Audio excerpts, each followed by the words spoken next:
Chaque jour, Charles et Carole vous présentent la leçon de l'école du sabbat.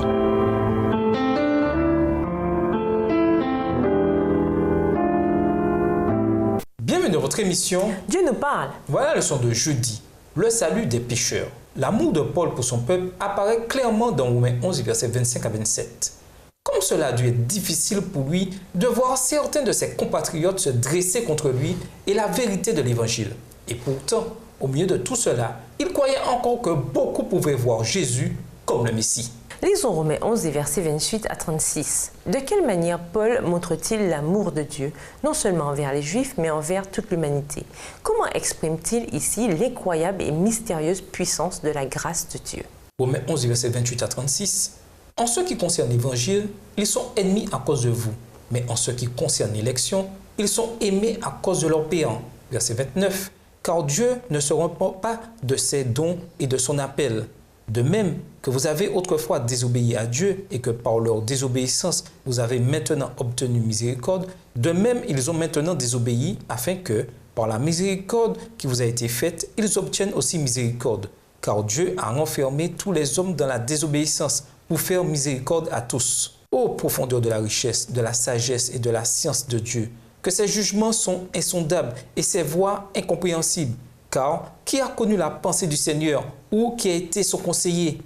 Qui lui a donné le premier pour qu'il ait à recevoir en retour? C'est de lui, par lui et pour lui que sont toutes choses. À lui la gloire dans tous les siècles. Amen. Dans Romains 11, versets 28 à 36, bien qu'un contraste soit fait entre les Juifs et les gentils, un point ressort clairement. La miséricorde, l'amour et la grâce de Dieu sont déversés sur des pécheurs.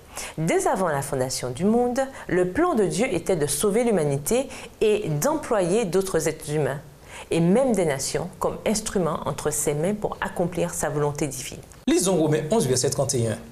Dans la prière et avec attention, quel point important devrions-nous retirer de ce texte concernant notre témoignage, non seulement envers les Juifs, mais envers tous ceux que nous rencontrons? Romains 11, verset 31.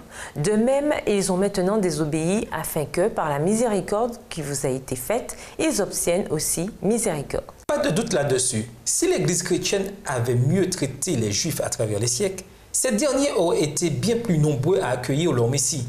Le grand déclin des premiers siècles après Christ et l'extrême paganisation du christianisme, y compris le rejet du sabbat du 7e jour au profit du dimanche, tout cela n'a pas aidé les Juifs qui auraient pu être attirés à Jésus. Comme il est crucial que tous les chrétiens, comprenant la miséricorde qui leur a été donnée en Jésus, fassent preuve de cette miséricorde envers les autres.